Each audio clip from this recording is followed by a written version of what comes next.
Shalom teman-teman RGK. Pernah gak sih kalian ada di posisi yang tersisih?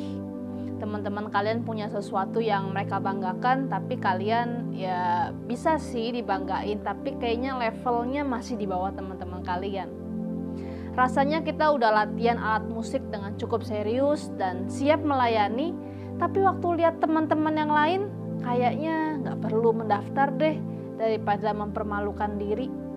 Atau malah kalian sudah mencoba daftar sana, daftar sini, dari satu organisasi ke organisasi lainnya, dari satu kesempatan lainnya, tapi nyatanya tak ada yang memilih kalian. Rasa semangat berganti putus asa, rasa tersisih menjadi makanan sehari-hari. Kali ini kita akan sama-sama belajar bagaimana di akhir dari keakuan Allah mampu memakai orang-orang yang nampaknya tersisih dari dunia ini untuk terlibat menggenapi rencana agung Allah dan menjadi alat kemuliaannya. Setidaknya ada 5 kalimat yang banyak kali menjadi alasan bagi seseorang untuk tidak melayani Tuhan karena sudah mulai merasa tersisih. Yang pertama, saya telah kehilangan kesempatan. Ini adalah bentuk diskualifikasi karena waktu. Ada orang yang melihat kembali ke masa lalu untuk melihat hal-hal besar apa yang seandainya mereka bisa lakukan lebih baik, tapi mereka sekarang sudah tidak memiliki kesempatan itu. Sekarang waktunya sudah habis, peluang sudah tertutup.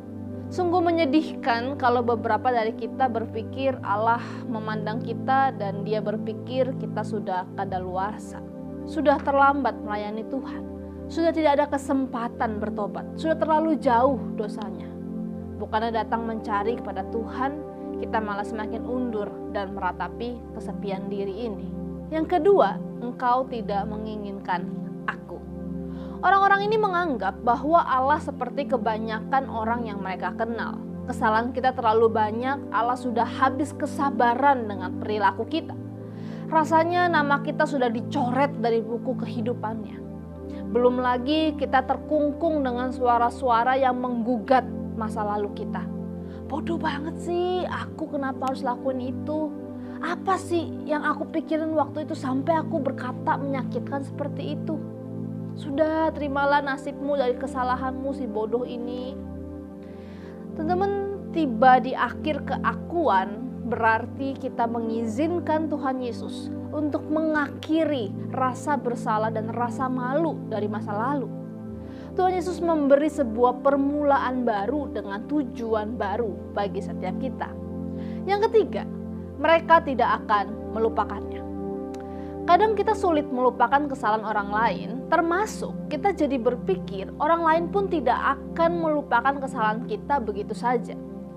Akibatnya kita selalu khawatir bagaimana orang memandang kita sekarang, bagaimana kita harus bersikap terhadap mereka. Dan kita juga jadi menganggap diri kita ini tidak memenuhi syarat untuk melayani Tuhan karena masa lalu kita yang buruk. Teman-teman, dengar baik-baik hal ini. Bukan orang lain yang menentukan masa depan, melainkan Allah. Melalui Kristus, Allah menolak untuk terus melihat masa lalu kita. Masa lalu kita sudah diatasi, diluruskan, dan dibayar lunas dengan darah Kristus. Karena itu kita harus terus bergerak ke depan. Yang keempat, saya mencemarkan nama baik saya. Dalam Alkitab kita sering kali menemui Allah menamai ulang seseorang. Simon dinamainya Petrus, Abram dinamainya Abraham, Yakub dinamainya Israel. Ini adalah orang-orang baru dengan kehidupan yang baru juga. Dan masih banyak lagi tokoh-tokoh yang dicatat di dalam Alkitab dengan segala dosa dan permasalahan pengendalian diri mereka, tetapi Allah mengubahkannya. Waktu kita tiba di akhir dari keakuan kita, maka kita bisa mengakui segala pengalaman hidup yang kotor dan busuk.